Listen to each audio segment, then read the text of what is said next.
할렐루야. 예수 그리스도 이름으로 하나님 말씀 증거하겠습니다. 우리 다 같이 하나님 말씀 창세기 16장 6절부터 17절까지 말씀을 찾겠습니다.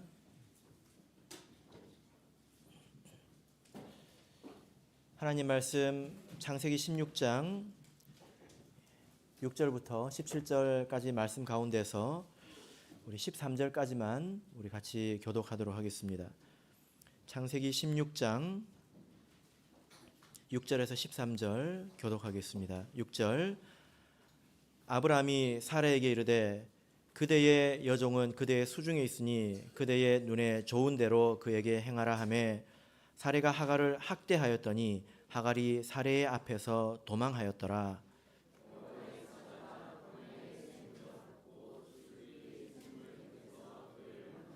가로되 사레의 여종 하갈아 내가 어디서 왔으며 어디로 가느냐. 그에게 가로되 나는 나의 여주인 사레를 피하여 도망하나이다.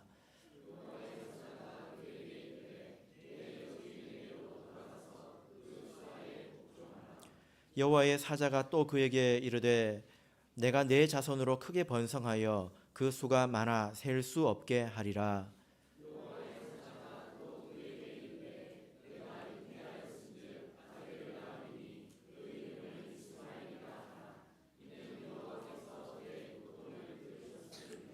그가 사람 중에 들나귀 같이 되리니 그 손이 모든 사람을 치겠고 모든 사람의 손이 그를 칠지며 그가 모든 형제의 동방에서 살리라 하니라.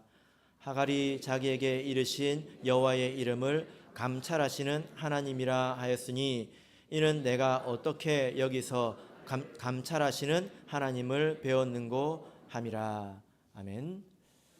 네, 오늘 이 시간은 감찰하시는 하나님이라는 제목으로 말씀을 전하도록 하겠습니다. 우리가 믿는 하나님은 자판기처럼 기계적인 그런 하나님이 아닙니다. 자판기는 착한 사람이나 나쁜 사람이나 동일한 결과를 주지 않습니까? 어떤 사람이 돈을 넣어도 똑같은 양을 줍니다. 그러나 하나님께서는 그런 분이 아니라는 것입니다. 그죠?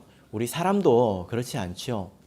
그러나 때로는 우리가 하나님을 너무 기계적으로 생각을 해서 하나님께 무엇을 드리면 하나님 만족하시고 또 하나님이 받으실 것이다 이렇게 생각을 하지만 그렇지는 않습니다. 우리가 하나님을 잘 알아야 합니다. 하나님을 깊이 알아야 합니다. 그래야 하나님을 기쁘시게 할 수 있고 그리고 하나님을 통해서 우리 신앙의 유익을 얻을 수 있는 것입니다. 우리가 몇 시간을 통해서 하나님에 대해서 배우고 있는데요. 우리 하나님은 전능하신 하나님이십니다. 어떤 하나님이시라고요? 이 말 뜻이 무엇입니까? 모르시면 회개하십시오. 제가 알려드렸거든요. 전능하신 하나님은 하나님이 계획이 있다는 것입니다. 그리고 그것을 이루신다는 것입니다. 하나님은 나에 대해서 계획이 있으시구나. 이것을 받아들이고 그 계획을 따르려고 해야 합니다. 하나님은 지극히 높으신 하나님이십니다. 모든 것을 다스리시고 초월하신 하나님이시죠. 그리고 하나님은 우리의 깃발 되신 하나님이십니다. 이게 무슨 뜻입니까? 하나님은 우리가 싸우기를 원하신다는 것입니다. 어디에서요? 여호와의 깃발 아래에서 싸우기를 원하신다는 것입니다. 우리가 하나님을 향해서 손을 들 때 하나님께서 대신 싸우신다는 것입니다. 고작 몇 개를 말씀드렸는데요. 우리가 성경을 보면 이 하나님에 관한 풍성한 말씀이 아주 많이 있고 우리가 마치 장님이 코끼리를 만지듯이 보이지 않는 하나님에 대해서 아주 다양하고 풍성하게 알아가야 우리가 신앙생활을 원만하게 또 풍요롭게 할 수가 있는 것입니다. 우리가 신앙생활을 해 나가면서 무엇이 신앙이 성장한다는 것일까? 하나님에 대해서 알고 그것을 내 마음에 새겨나가는 그런 과정이지 않겠습니까? 오늘 본문을 보면 또 하나의 아주 중요한 하나님에 대한 고백이 있습니다. 자, 13절을 보시면 뭐라고 하나님을 고백하고 있습니까? 감찰하시는 하나님. 우리 하나님은 어떤 하나님이십니까? 감찰하시는 하나님이시다. 이 말 뜻은 바라보시는 하나님 이런 뜻입니다. 어떤 하나님이요? 바라보시는 하나님. 하나님은 바라보시는 하나님이시다. 그래서 이 하갈이라고 하는 이 여인이 지금 뭐라고 고백을 하고 있냐면 우리 13절을 다시 한번 읽어보겠습니다.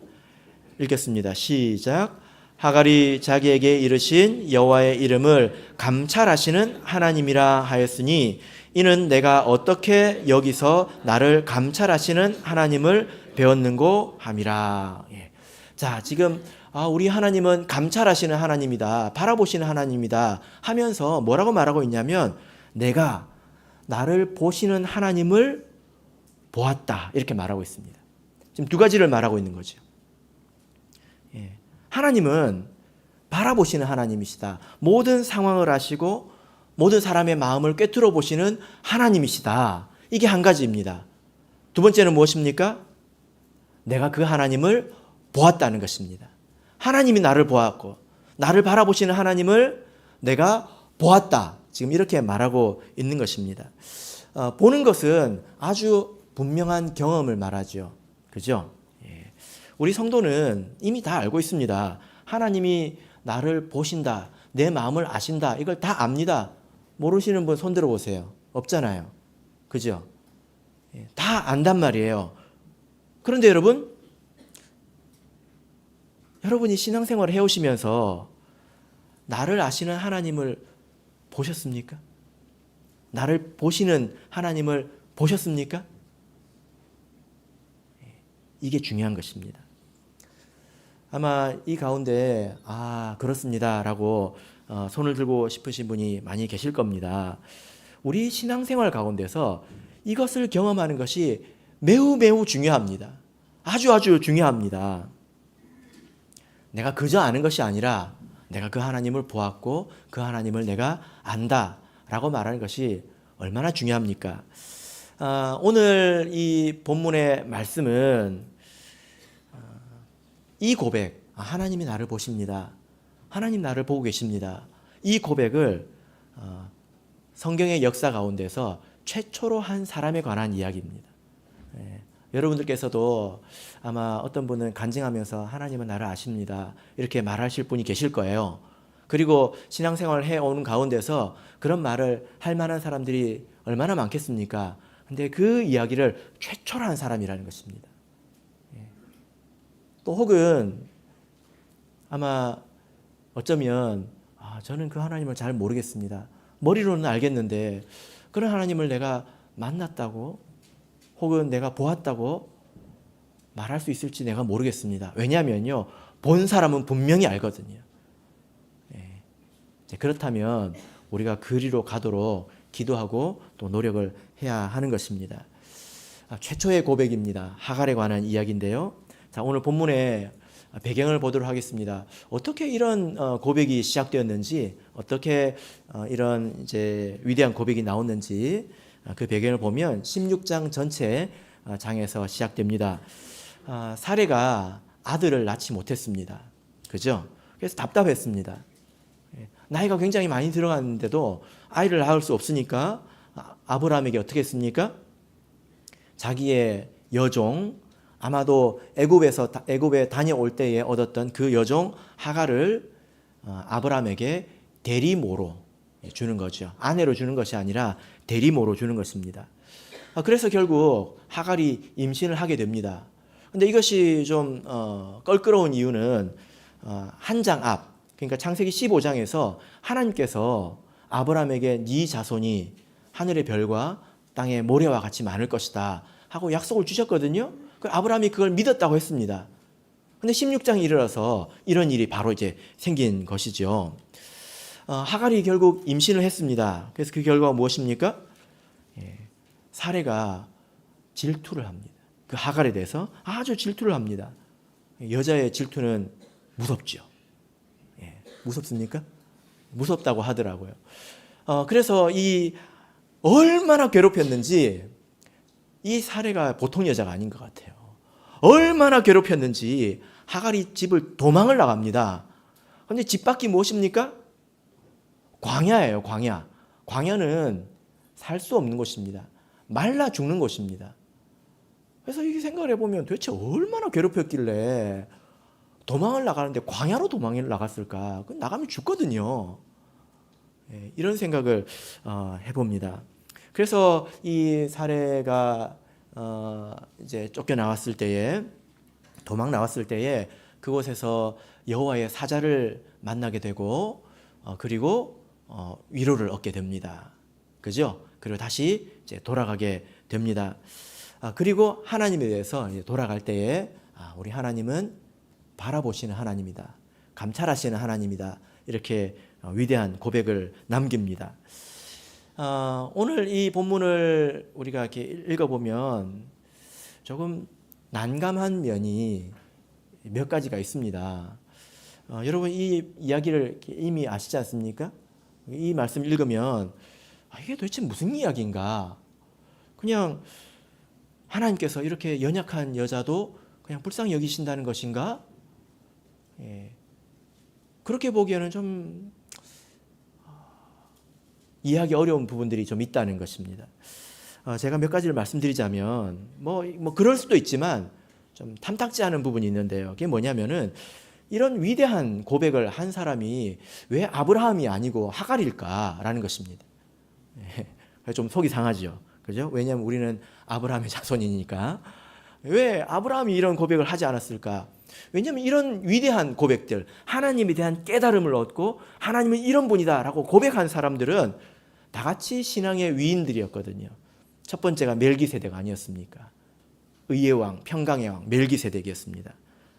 그리고 나중에 아브라함이 여호와 이레, 우리 하나님은 예비하시는 하나님이다. 이런 고백을 했고요. 모세가 여호와는 우리의 깃발이다. 이런 고백을 하지 않았습니까? 이런데 이 사이에 왜 하갈이 끼어 있냐라는 것입니다. 왜냐하면 이 사람은 믿음의 사람은 아니거든요. 그렇게 보기가 좀 어렵다는 것입니다. 그리고 두 번째는 그렇게 해서 낳은 이스마엘, 하나님께서 이제 보존해 주신 이 이스마엘이 나중에 이삭을 희롱하는 것입니다. 그렇게 해서 받은 결과도 좀 마음에 들지 않아요? 안 그렇습니까? 창세기 21장 9절을 보겠습니다. 창세기 21장 9절을 보겠습니다.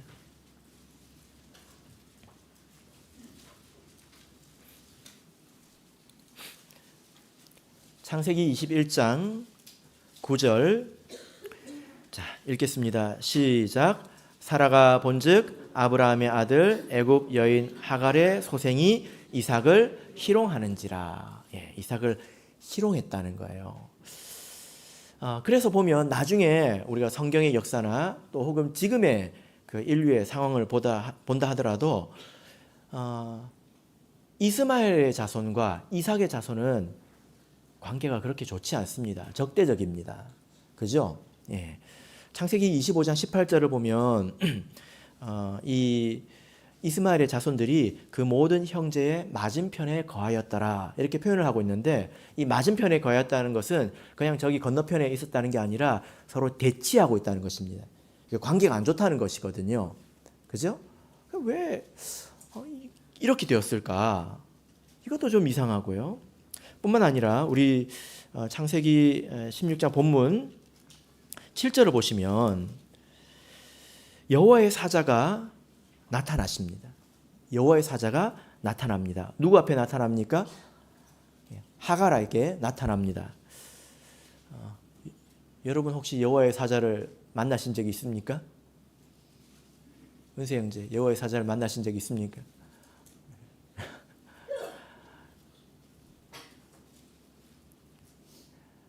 여호와의 사자가 아브라함에게 나타난 적이 있을까요? 우리가 여호와의 사자 이것을 성경에 검색을 해보면 50번 정도 나타납니다. 그리고 하나님의 사자가 11번 정도 이렇게 나타나는데요. 대단한 역할을 합니다. 성도를 돕고 세우고 온전케 하고 위로하고 변호하고 대신 싸우고 이런 역할을 합니다. 그래서 사사기 6장을 보면 여호와의 사자가 기드온에게 나타나서 힘을 주고 그를 세우는 것을 볼 수 있습니다. 큰 용사여 여호와가 너와 함께 계시도다 이렇게 말씀을 하고 있습니다. 그리고 이스라엘 백성이 아수르에게 다 죽을 위기에 있었을 때, 성이 이제 갇혀가지고 다 죽을 위기에 있었을 때 여호와의 사자가 나타나서 그들을 싹 진멸시킵니다. 이런 역할을 한단 말이죠. 그래서 여호와의 사자가 도대체 누구인가? 여호와의 사자가 누구를 말하는 것이가, 이거를 다 성경을 이렇게 조사해 보면 이것은 하나님 자신을 말합니다. 하나님 자신을 말합니다.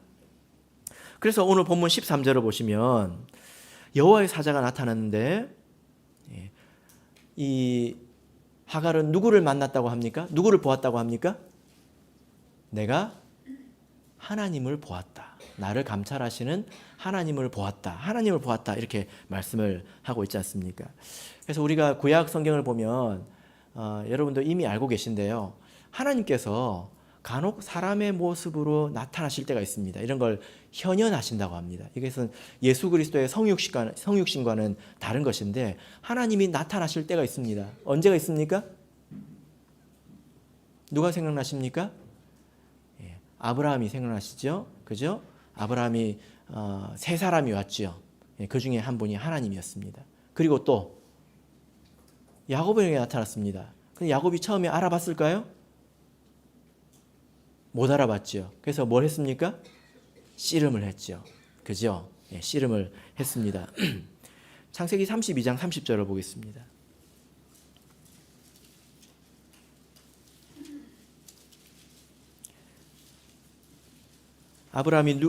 이 야곱이 누구를 보았다고 하고 있을까요? 창세기 32장 30절. 창세기 32장 30절 읽겠습니다. 시작. 그러므로 야곱이 그곳 이름을 브니엘이라 하였으니 그가 이르기를 내가 하나님과 대면하여 보았으나 내 생명이 보존되었다 함이더라. 그렇게 열심히 싸운 사람이 알고 보니까 누구였다는 것입니까? 하나님이었다는 거예요. 하나님이 사람의 모습을 하고 나타나셨다는 것입니다. 그래서 하나님께서 이렇게 사람의 모습을 가지고 이 땅에 오시기도 하시는데, 여호와의 사자가 성경에서 처음 등장하는 것이 오늘 본문입니다. 바로 하갈에게 나타나신 것입니다. 그러니까 뭐가 좀 기분이 이상하죠. 뭐라고 이걸 표현해야 될까요? 자존심이 좀 상한다고 해야 될까요? 왜 이럴까? 그래서 하나님께서 왜 그 많은 믿음의 사람을 두고 이 사람에게 먼저 나타나셨는가?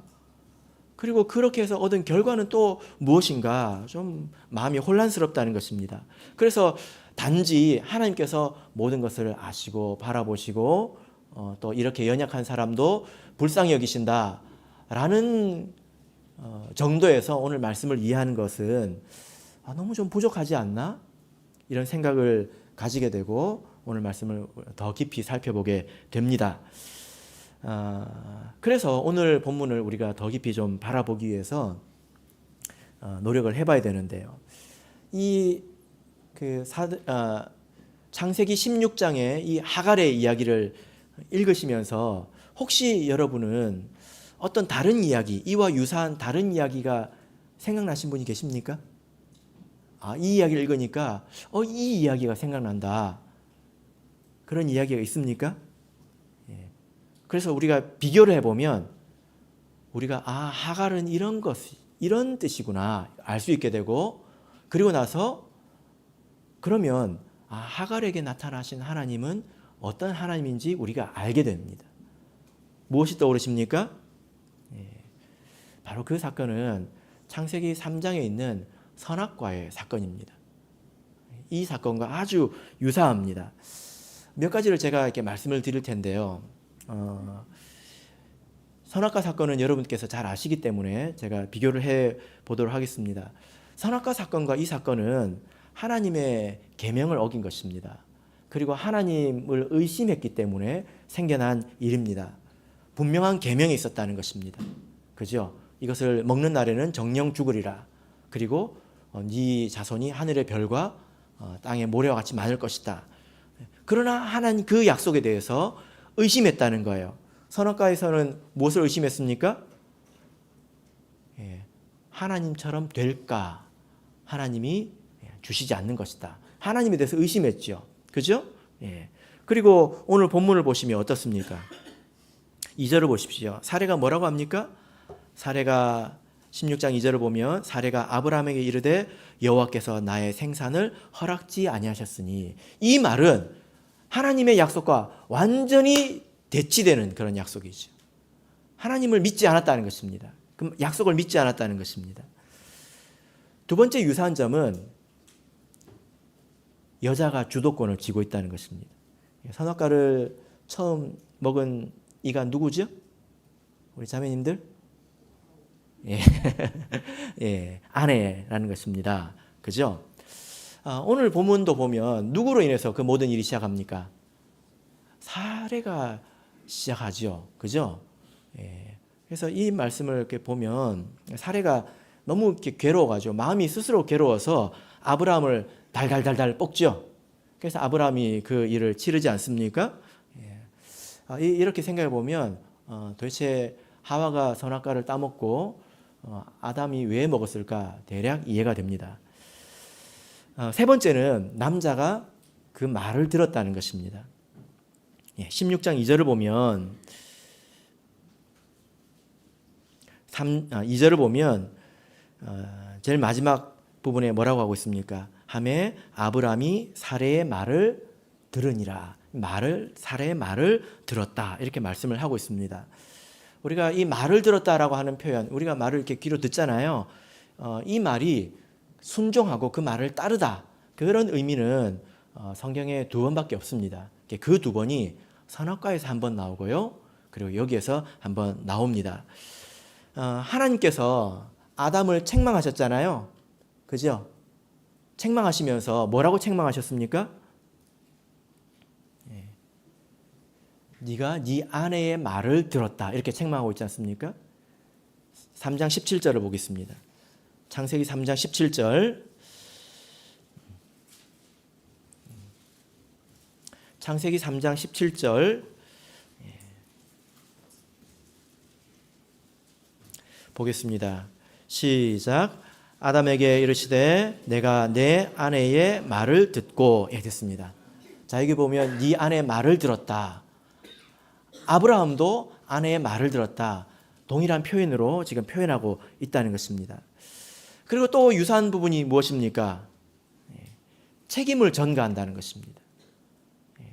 자, 본문으로 돌아와서 5절을 보시면 이렇게 해서 하갈이 잉태하고 그 집안의 모든 사람의 마음이 괴로운 때가 왔습니다. 그때에 사례가 뭐라고 합니까? 5절을 읽어보겠습니다. 시작. 사례가 아브라함에게 이르되 나의 받는 욕은 당신이 받아야 옳도다. 내가 나의 여종을 당신의 품에 두었거늘 그가 자기의 잉태함을 깨닫고 나를 멸시하니 당신과 나 사이에 여호와께서 판단하시기를 원하노라. 저는 이 구절을 아무리 읽어도 사례의 이 정신세계에 대해서 이해할 수가 없습니다. 이해가 되십니까? 누가 하라고 했어요? 자기가 하라고 했잖아요. 아브라함은 그냥 멍청하게 그냥 하라고 하는 대로 했을 뿐이지요. 그래서 생긴 결과에 대해서 지금 뭐라고 말하고 있습니까? 당신과 나 사이에 하나님께서 판단하시기를 원한다. 도대체 무슨 생각으로 이렇게 말을 하는지 이해를 할 수가 없습니다. 책임을 전가하고 있죠. 아브라함은 어떻습니까? 누구에게 책임을 전가합니까? 하갈에게 전가합니다. 당신이 하고 싶은 대로 하갈에게 하십시오. 그래서 모든 고통을 누가 받습니까? 하갈이 다 받거든요. 그죠? 책임을 전가하고 있습니다. 선악과 사건 때도 그렇죠. 어떤 일이 일어납니까? 아담에게 네가 왜 그랬냐 그러니까 뭐라고 합니까? 당신이 나에게 주신 아내가, 이렇게 이야기하잖아요. 아내는 뭐라고 합니까? 뱀이 이렇게 책임을 다 밀어버리지 않습니까? 그리고 또한 공통점은 그 일을 통해서 고통이 생겼다는 것입니다. 고통이 생겼다는 것입니다. 그래서 이런 여러 가지 유사한 표현들 그리고 내용의 전개들을 보면 이것은 아브라함의 어떤 도덕적인 범죄를 말하는 것이 아닙니다. 뭐 일부 이체절을 어겼다거나 그런 걸 말하는 것이 아닙니다. 그때는 그런 법도 없었습니다. 모세가 이 이야기를 기록할 때에 아브라함이 이 이야기를 듣고 기록할 때에 모세가 무엇을 떠올렸다는 것입니까? 선악과 사건을 떠올렸다는 것입니다. 이것은 하나님에 대한 불신의 문제이고 하나님의 계명을 어긴 문제이다. 선악과 사건이, 아브라함의 인생에 있었던 선악과 사건이, 아담에 있었던 선악과 사건이 아브라함의 인생에 똑같이 생겼다는 것입니다. 똑같이 재현되고 있다는 것입니다. 아담에게는 선악과라고 하는 나무로 그것이 주어졌지만 아브라함의 인생에는 하갈이라는 여인으로 찾아왔다는 거예요. 다른 모습으로 찾아왔는데 본질적으로 동일하다는 것입니다. 그래서 이 아브라함이 어떻게 하나님의 약속을 가볍게 여겼는지, 여러분, 아담이 하나님께 직접 들었잖아요. 네가 이거 먹으면 정령 죽으리라. 그 다음 장에서 바로 먹거든요. 이해가 되십니까? 이 지시 이해가 되십니까? 근데 창세기 15장에서 하나님께서 그렇게 네 자손이 하늘의 별과 땅의 모래와 같이 많을 것이다 했는데 그 다음 장에서 바로 어기거든요. 그죠? 얼마나 그 약속을 가볍게 여겼는지 이걸 말하고 있는 것입니다. 그래서 우리가 이 말씀으로 생각해 보면 모든 사람에게 그 선악과는 다른 모양으로 찾아올 수 있구나, 이걸 알 수 있습니다. 여러분, 천국은, 우리가 죽으면 가는 저 천국은 에덴 동산이 아니에요. 왜 아닐까요? 여러분, 에덴 동산으로 가고 싶으십니까? 가고 싶은 분 손 들어보세요. 저는 가기 싫어요. 왜일까요? 천국에 에덴 동산이라면 하나님 저 안 갈래요, 그럴 겁니다. 왜 그럴까요? 거기 선악과가 있거든요. 천국에 갔더니 선악과가 있어. 그럼 되겠습니까? 우리가 지금 영적인 에덴 동산에 있습니다. 그런데 무슨 선악과가 지금 우리 앞에 있느냐? 그 모양이 다르다는 것입니다. 아브라함에게는 하갈의 모양으로 왔다는 거예요. 우리도 사실 동일한 상황이 계속 어쩌면 반복되지 않나 이런 생각을 해봅니다. 우리가 하나님의 말씀을 듣습니다. 그죠? 약속의 말씀을 듣고 우리에게 주신 그 말씀을 듣습니다. 근데 너무 가볍게 듣고 이 말씀을 안이하게 생각하는 것입니다. 정령 죽으리라 했는데 그것을 그만큼의 무게로 듣지 않는 거예요. 아담이 그랬던 것처럼 죽는 게 뭐지? 그런 게 있나? 가볍게 듣는 것입니다. 그래서 그 말씀을 듣고 이해했는데 또 아멘 해놓고 나가면서 어기는 것입니다. 나가면서 어기는 거예요. 그러니까 조금의 어려움, 문제가 생기면 바로 어겨버리고 그 자기가 선악과를 먹었는지도 몰라요. 그러고 다시 교회 와가지고 또 아멘 합니다.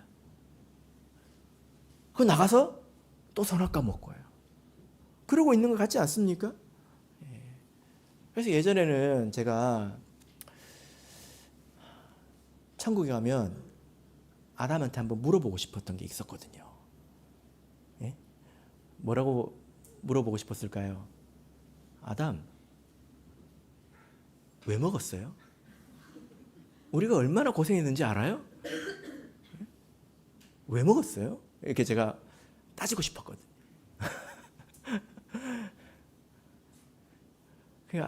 근데 제가 시간이 지나서 아담이 뭐라고 대답할지 알았습니다. 아담이 뭐라고 대답할까요? 너도 잘 알잖아. 너도 그랬잖아. 이렇게 대답할 겁니다.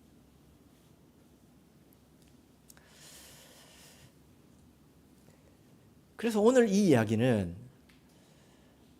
선악과의 도식으로 보아야 우리가 이해할 수 있는 것입니다. 자, 그러면 우리가 하갈에 대해서 좀 더 생각해 볼까요? 그래야 우리가 하갈의 앞에 왜 하나님이 나타나셨는지, 왜 그때야 나타나셨는지 이해할 수 있겠죠? 자, 6절을 보겠습니다. 창세기 16장 6절. 자, 읽겠습니다. 시작. 아브라함이 사레에게 이르되 그대의 여종은 그대의 수중에 있으니 그대의 눈에 좋은 대로 그에게 행하라 하매 사레가 하갈을 학대하였더니 하갈이 사레의 앞에서 도망하였더라. 예. 하갈이 학대받았다 하고 있습니다. 학대받았다. 이것은 어마어마한 표현이죠. 선악과의 이야기로 보자면 이 하갈 그리고 이 하갈의 삶은 범죄 이후에 생겨난 저주, 고통을 상징하는 것입니다. 그죠? 그래서 이 하갈의 뜻이 있는데요. 하갈이라고 하는 이 이름의 뜻이 있는데 그게 뭐냐면 이주입니다. 이주. 이사하는 것. 그래서 무엇을 생각하게 합니까? 에덴 동산에서 아담과 하와가 죄를 짓고 떠나죠. 그죠? 그래서 하갈의 이 고통은 불신과 하나님에 대한 불신과 범죄로 말미암아 생겨난 아브라함의 고통을 말하는 것입니다. 어떤 한 여인을 말하는 것이 아니라 이 아브라함의 삶에 생겨난 불신과 범죄로 인해서 생겨난 그 고통을 말하는 것입니다. 아브라함이 그것을 계속 품고 살아야 됐죠. 그죠? 그래서 이 그 하갈이 학대를 당했는데 이 하갈이 당한 이 학대를 히브리어로 아나합니다. 아나. 제가 왜 이렇게 이제 말씀을 드리냐면 한국 성경에는 다른 글자로 번역되어 있기 때문에 좀 이해하기 힘든데요. 이 이제 원문으로 찾아보면 창세기에 이 단어가 3번 나옵니다. 자, 창세기 15장 13절을 보겠습니다. 15장 13절. 하나님이 아브라함에게 주셨던 언약 가운데서 이 학대가 나타납니다. 15장 13절 읽겠습니다. 시작. 여호와께서 아브라함에게 이르시되 너는 정령이 알라 내 자손이 이방에서 객이 되고 그들을 섬기겠고 그들은 400년 동안 내 자손을 괴롭게 하리니. 어떻게 한다고요? 괴롭게 한다. 이게 학대하는 것입니다. 학대. 그래서 보면 죄악을 상징하는 이 애굽에서 이스라엘 백성이 400년 동안 고통받는 것을 이 학대라고 하고 있는 것입니다. 그래서 이 학대라고 하는 말은 죄의 결과로 말미암아 우리 인생에 찾아오는 여러 가지 고통을 말하는 것이죠. 그래서 하갈은 어떤 한 여인을 말하는 것이 아니라 우리 삶에 있는 어떤 고통을 말하는 것입니다. 근데 그것이 어떻게 해서 우리에게 찾아오게 됐습니까? 불신과 죄 때문에 왔다는 것입니다. 여러분, 그래서 우리가 눈을 좀 떠야 합니다.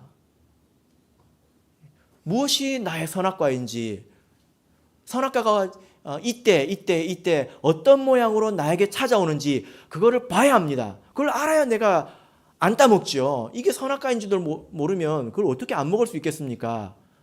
보함직도 하고 먹음직도 하고 탐스럽게 얼마나 보기가 좋습니까? 어떻게 안 먹을 수 있겠냔 말이에요. 선악과가 이런 나무로 우리에게 오는 게 아니라는 거예요.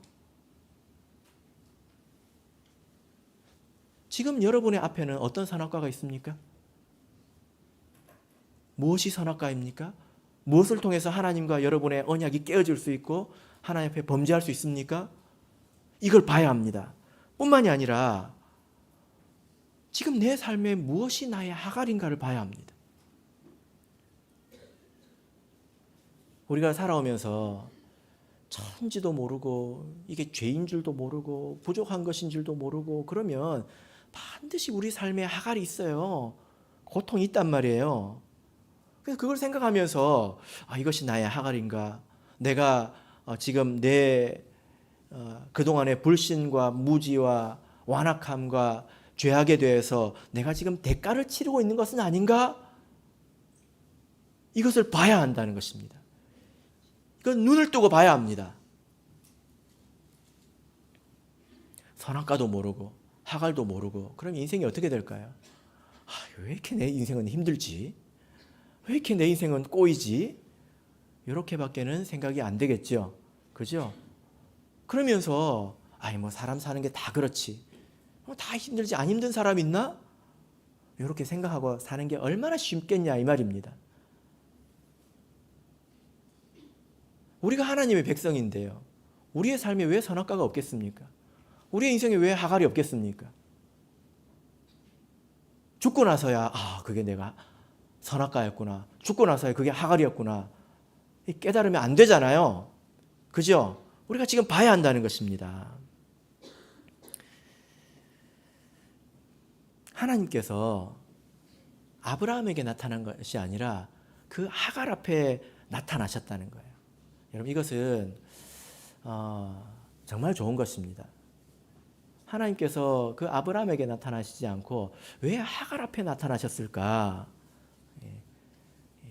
그 고통 중에 있는 그에게 나타나셨다는 거죠. 그래서 이 하나님을 보면 우리 하나님은 바라보실 뿐만이 아니라 정말 자비로우시고 또 인자하신 하나님이시고 정말 좋은 부모와 같은 그런 분이시라는 생각이 물밀듯이 제 마음속에 들어옵니다.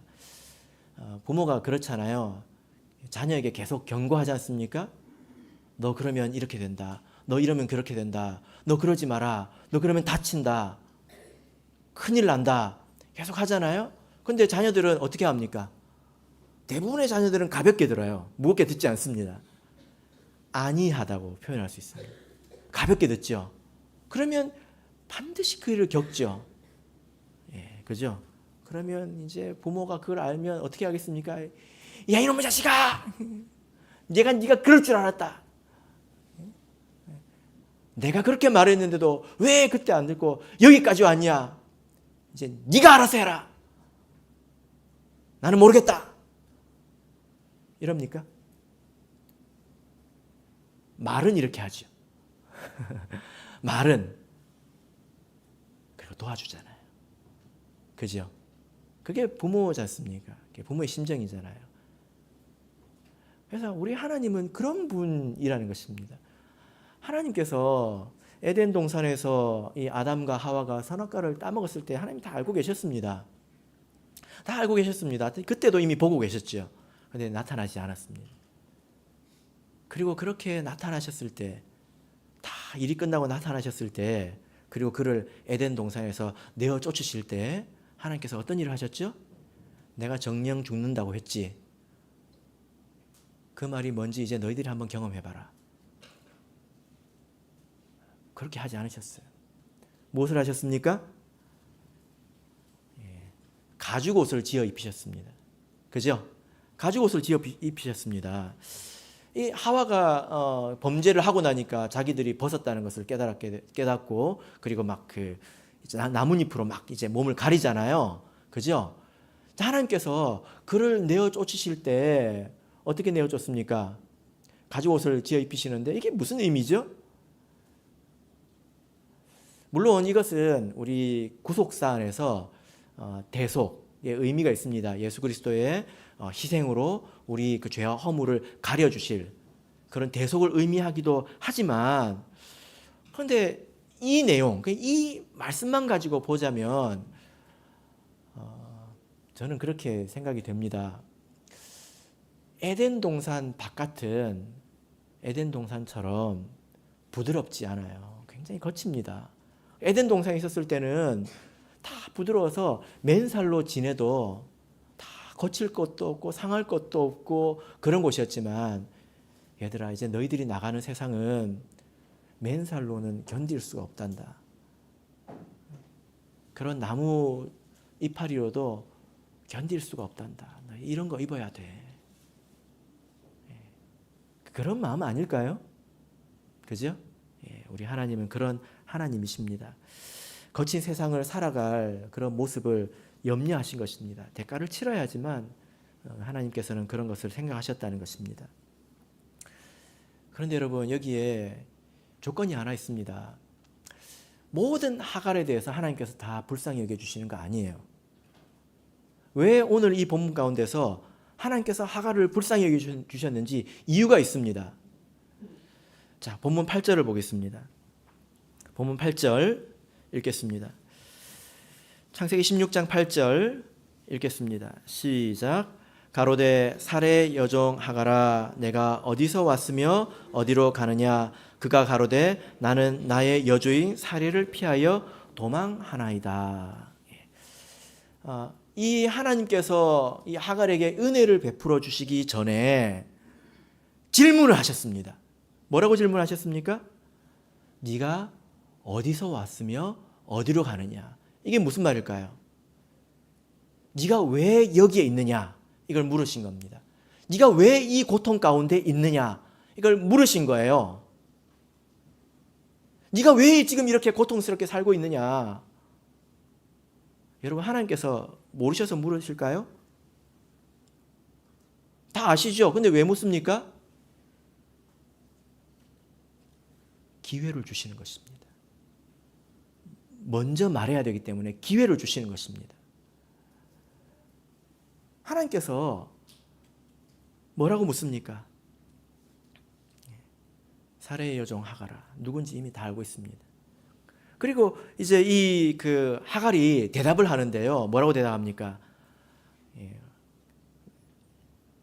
뭐라고 대답합니까? 우리 나의 여주인 사레를 피하여 도망하였나이다. 여러분, 이게 얼마나 말하기 힘든 건지 아십니까? 지금 우리는 뭐 노예제도나 이런 것들이 없기 때문에 잘 이해를 못 하는데요. 노예 시대로 이렇게 돌아가 보면 노예들이 절대로 하지 말아야 될 말이 뭘까요? 나는 도망친 노예입니다. 이 말입니다. 사례가 일평생 가운데서 가장 하기 힘든 말이 이 말이에요.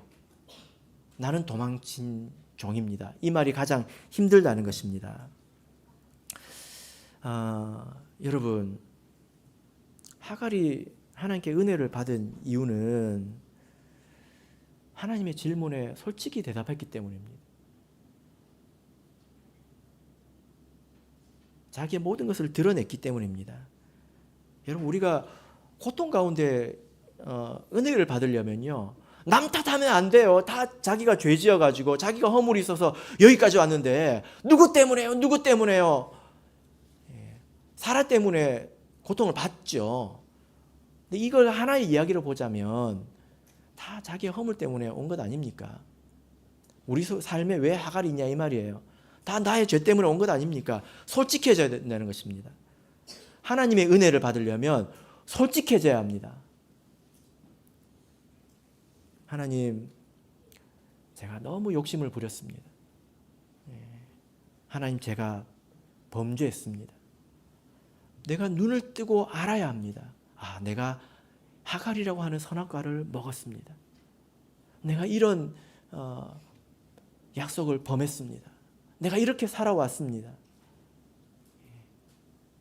깨닫고 시인해야 합니다. 이 과정이 힘듭니다, 여러분. 힘들어요. 회개라고 하는 것이 하루아침에 될 것 같죠? 안 그래요. 깨닫는 것도 어렵고요. 깨닫는 것을 말하는 것은 더더욱 어렵습니다. 제가 목회를 하면서 그리고 성경의 이제 다른 부분을 보면 때로는 어떤 죄는 교회에 말해야만 되는 죄도 있습니다. 목회자에게 말해야만 되는 죄도 있습니다.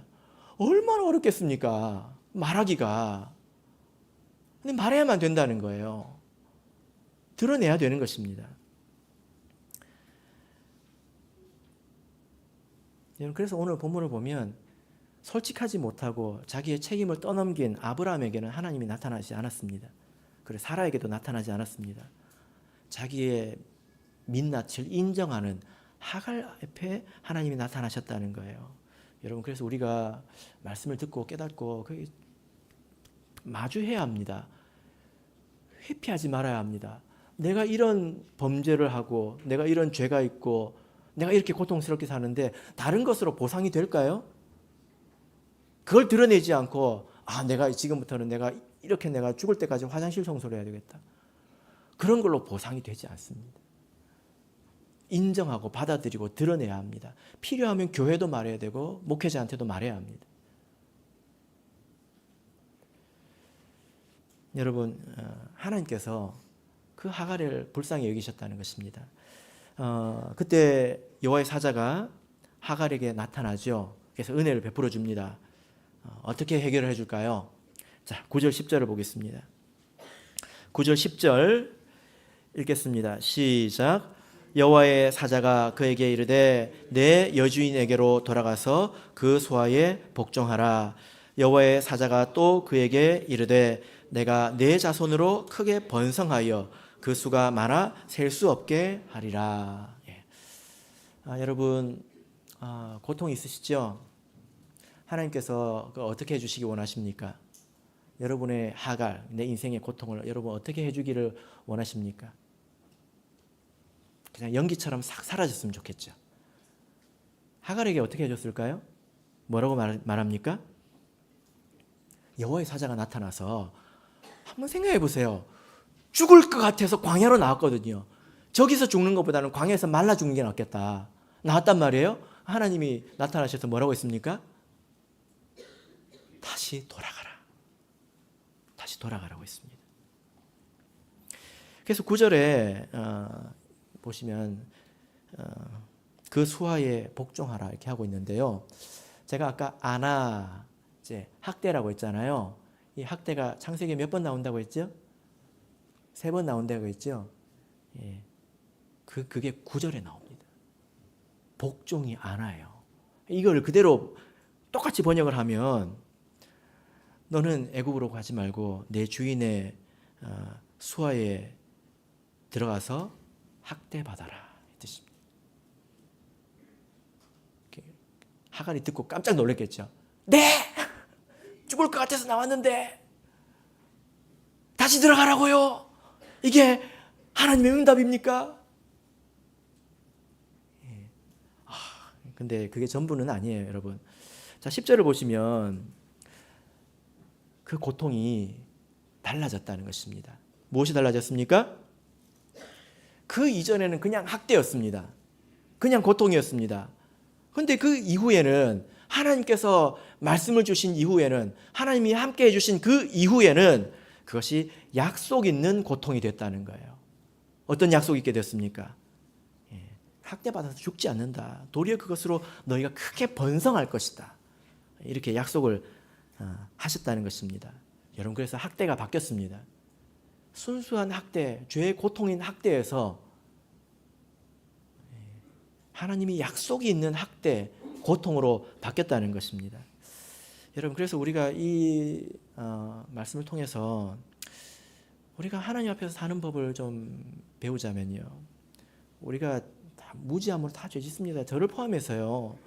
누구나 다 죄를 짓습니다.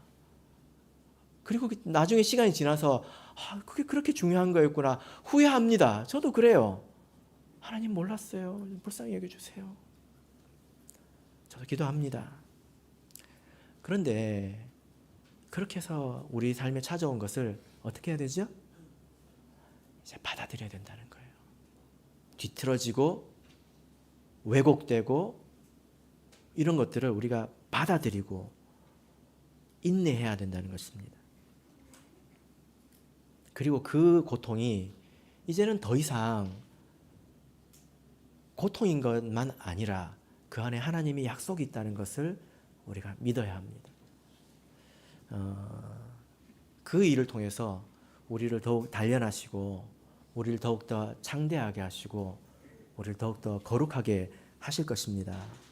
여러분, 그래서 비록 이 삶의 이 무지와 죄악으로 인해서 내 삶이 많이 뒤틀어졌다 하더라도 어그러졌다 하더라도 괜찮습니다.